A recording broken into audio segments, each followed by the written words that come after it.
这家庭海苔多少钱？9块9。那我换成紫米面包吧。行，也是9块9。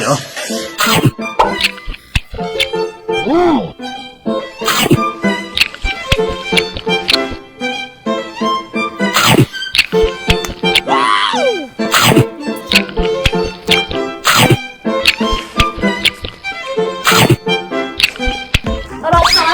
哎，等一下，要什么啦，老板？紫米面包还没给钱呢。这紫米面包我拿家庭海苔换的，给什么钱？家庭海苔也没给钱。家庭海苔我也没吃，给什么钱？老板，今天中午记得开门啊。